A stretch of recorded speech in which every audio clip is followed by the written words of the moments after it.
Henry Brooks sat at the long dinner table, watching the candlelight flicker across the bowl of sweet potato pie Lisa had pushed toward him. It was his favorite dessert, one his great-grandmother once made every Christmas.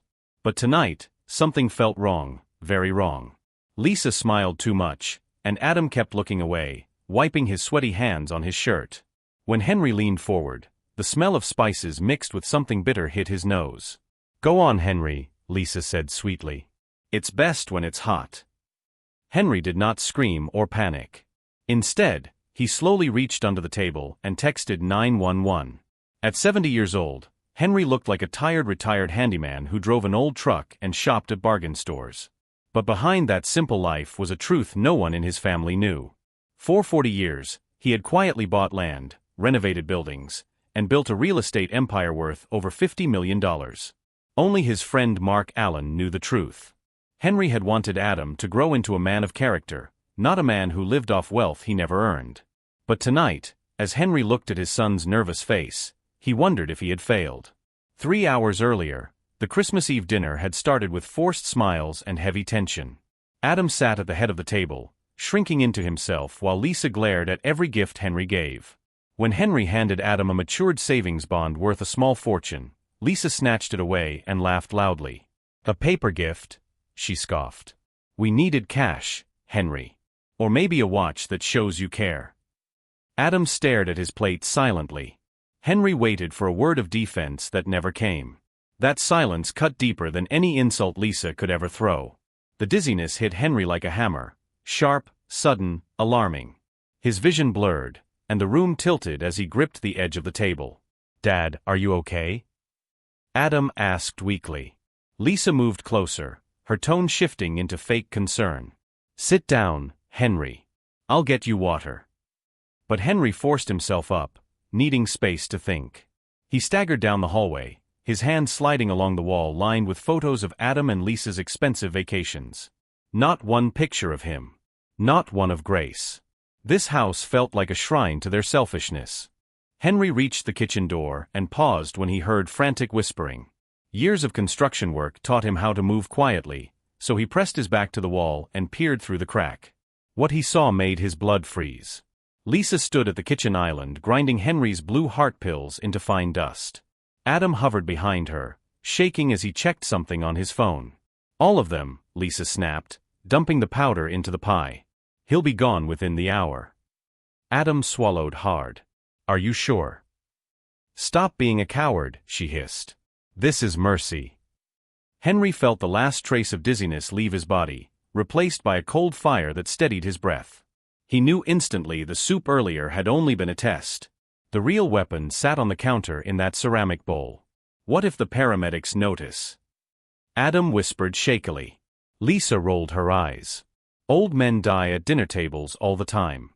We'll cry, call 911, and collect the insurance." Henry backed away silently, every step filled with controlled fury. His own son, the boy he once taught to ride a bike, was researching how long it would take him to die. He slipped into the living room, sinking into an armchair as though weak. But his mind was sharp, sharper than it had been in years. He pulled out his phone and typed a brief message to 911, requesting silent arrival. Then he messaged Mark Allen, the only man who knew the truth about his empire. Code red. They crossed the line. Activate the plan. Henry erased the texts, slipped the phone back into his pocket, and waited. When Lisa and Adam returned with forced smiles and trembling hands, Henry already knew what had to happen next. Lisa set the poisoned pie in front of him, her smile stretched so tight it looked painful. "Eat up, Henry," she whispered. "It's your favorite." Adam hovered near the doorway, pale and shaking. Henry picked up the spoon slowly, watching their faces. "Smells different," he murmured. "Did you change something?" Lisa flinched. "Just a new spice. Try it." Henry lifted the spoon, then let it fall, clutching his chest dramatically. He collapsed to the floor, gasping loudly. Lisa froze. Adam panicked. And Henry began the performance of his life. Adam knelt beside him, shouting, "Dad? Dad, can you hear me?" Lisa wasn't looking at Henry, she was staring at the pie. "He didn't eat it," she whispered fearfully. "The bowl is full." "Then hide it," Adam cried. Henry listened to their frantic footsteps as they scrambled to stash the evidence. They weren't checking his pulse. They weren't calling for help out of worry. They were terrified of getting caught. When Adam finally called 911, his voice cracked with rehearsed grief. Henry almost pitied him. Almost. Sirens cut through the night like a blade.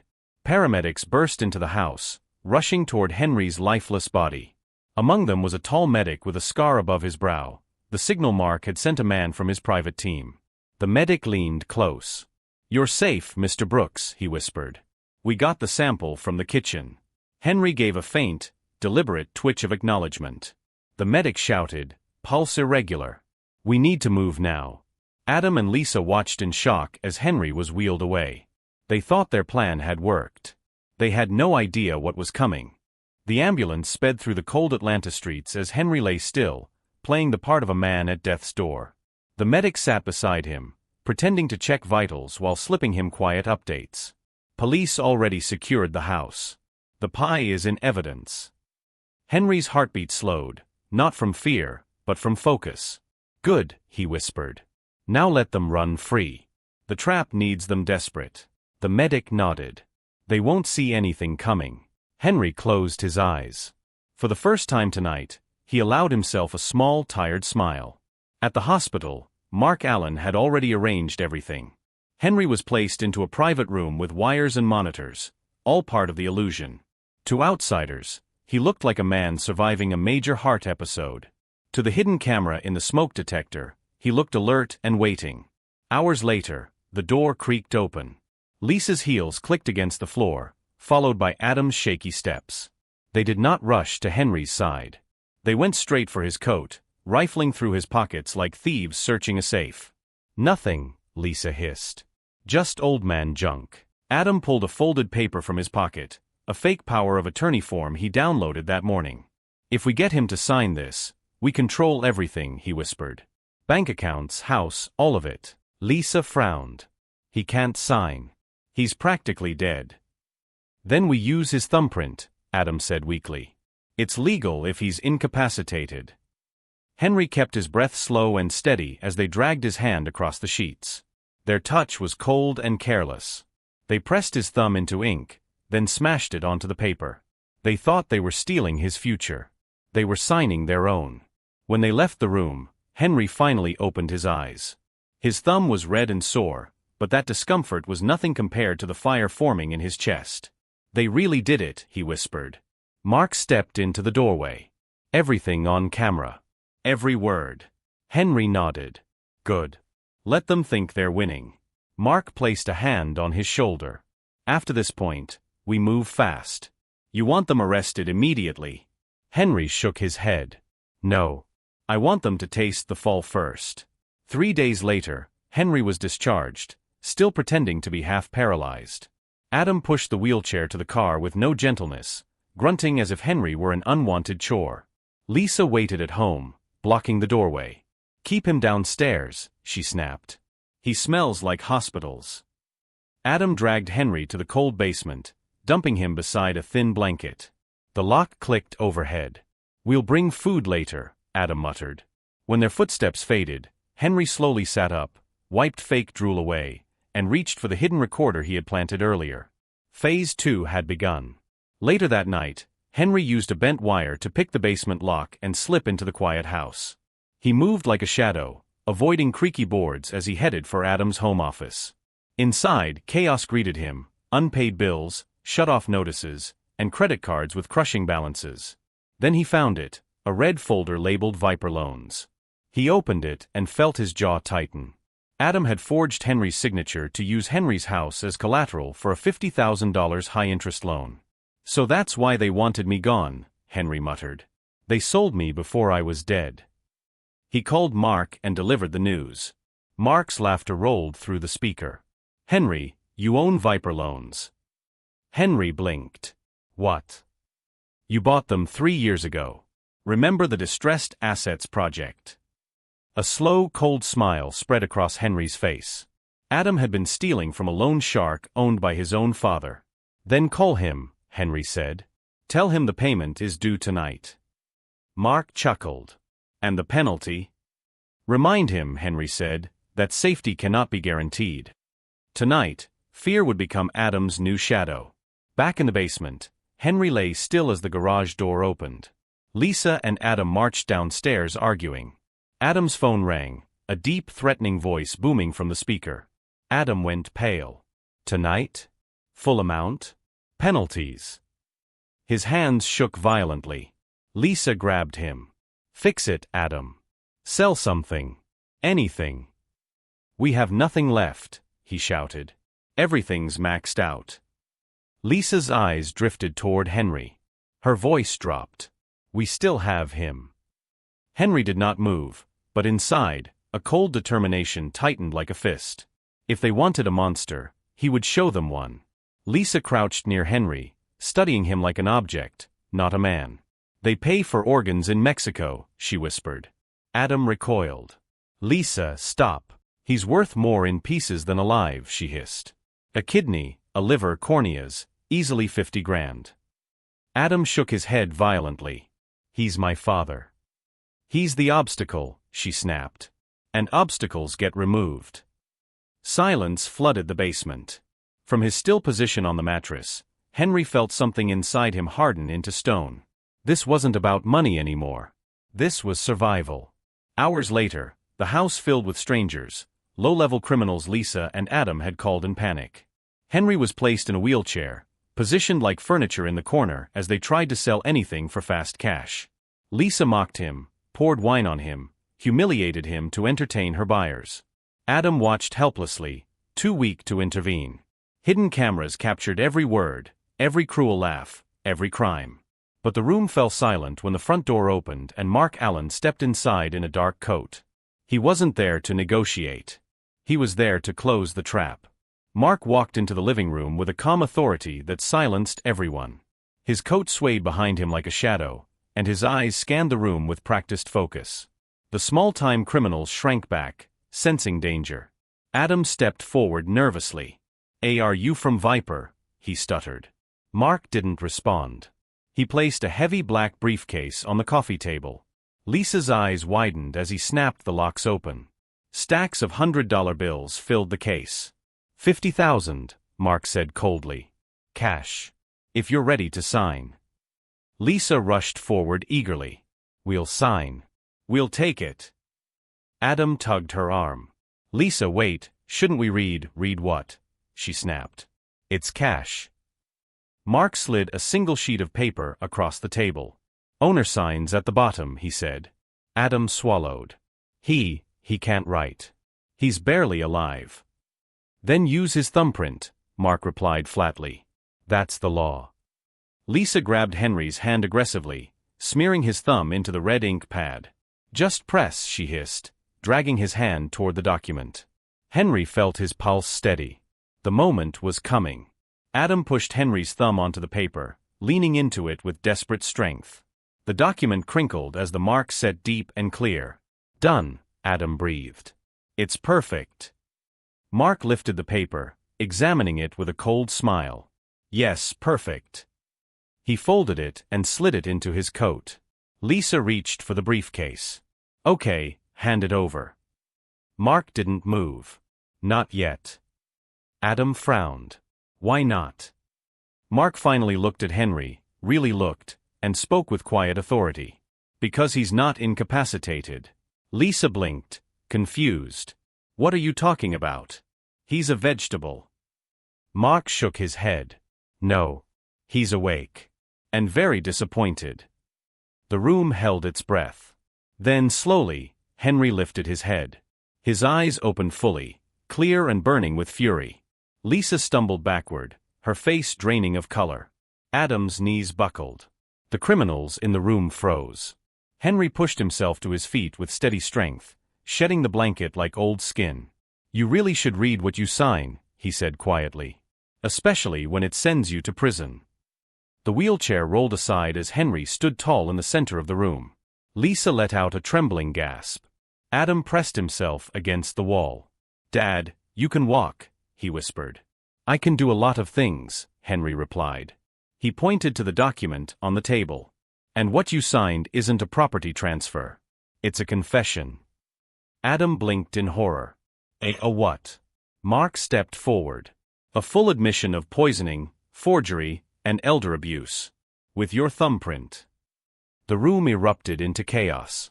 Henry raised the remote and turned on the massive TV. The screen lit up with a hidden camera recording of Lisa grinding his pills.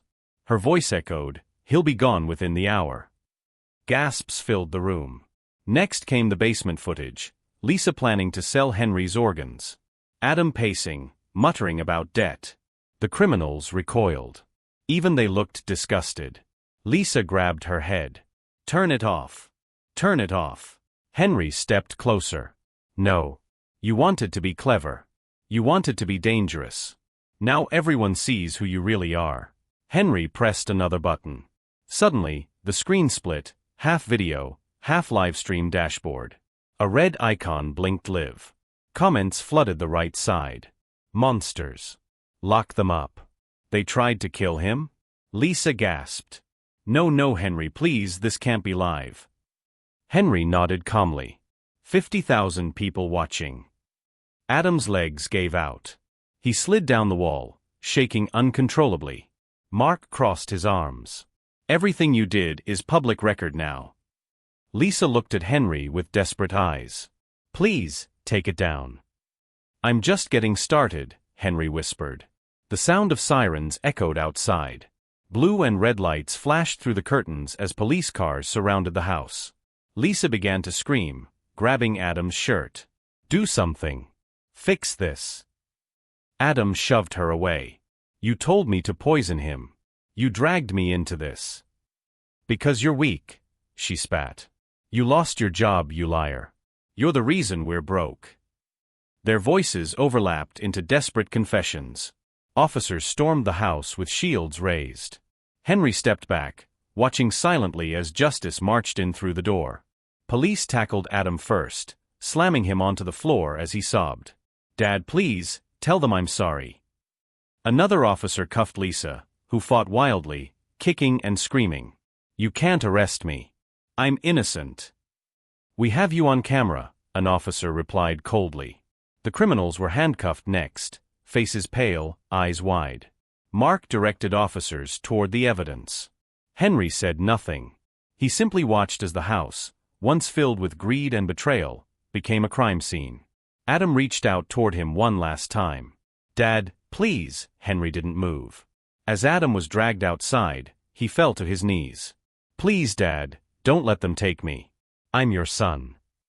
Henry looked down at him with sad, steady eyes. "My son wouldn't try to kill me," he said softly. "You made your choice." Adam collapsed into sobs. Lisa screamed for mercy. But the officers shoved them into separate cars. The doors slammed shut. The sirens wailed again, pulling away from the house that would never belong to them. Henry exhaled slowly, feeling years of weight lift from his shoulders.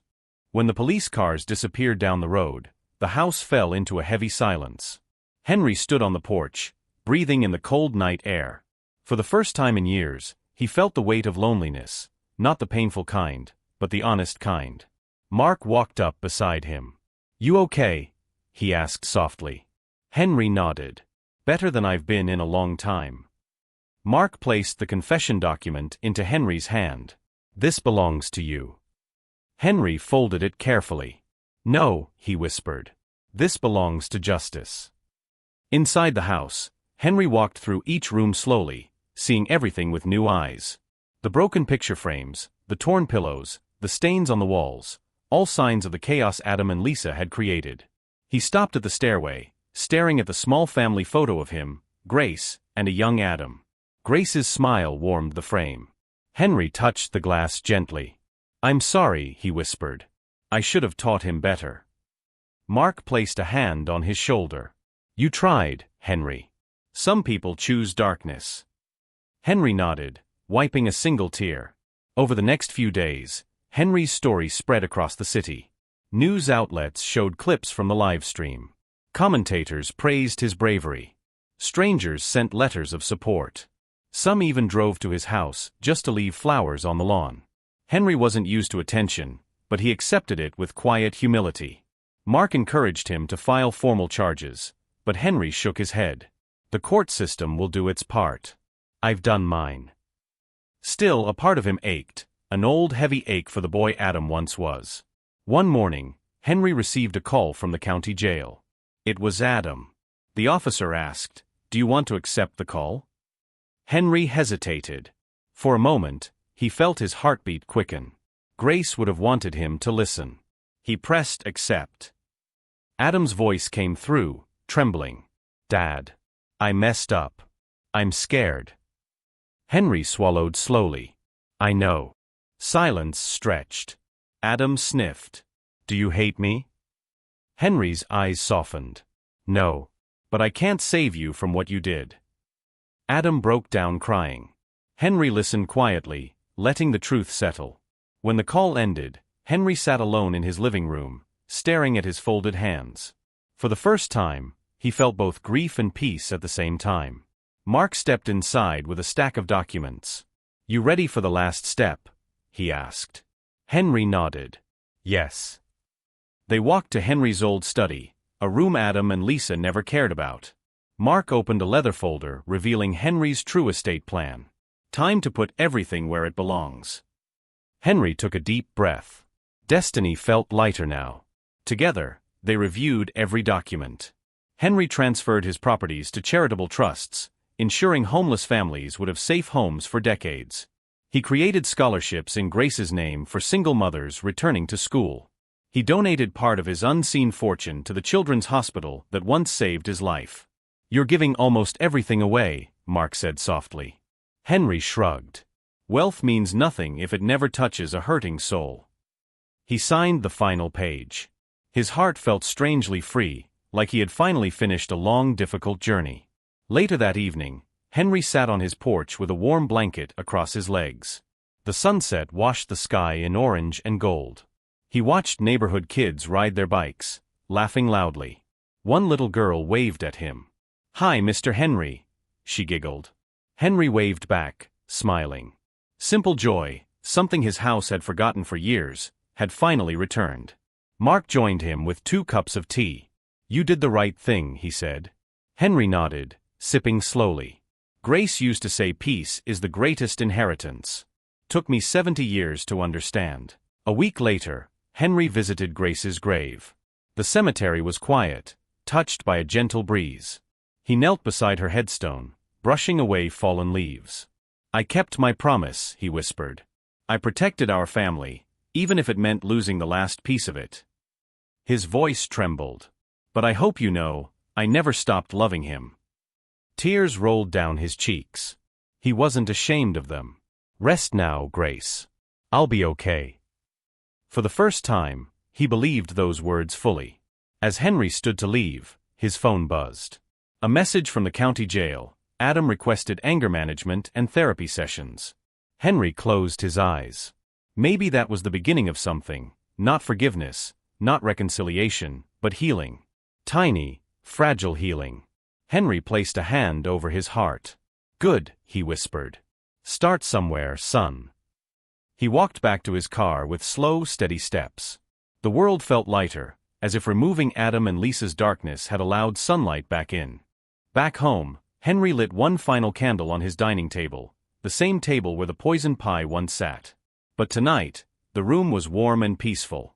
He served himself a small slice of fresh sweet potato pie, baked with his own hands. As he ate, he whispered, "For grace, for freedom, for peace." Outside, the wind rustled gently through the trees. Henry exhaled deeply, closing his eyes. He had survived betrayal, outsmarted evil, and reclaimed his life. And for the first time in many years, Henry Brooks truly felt alive.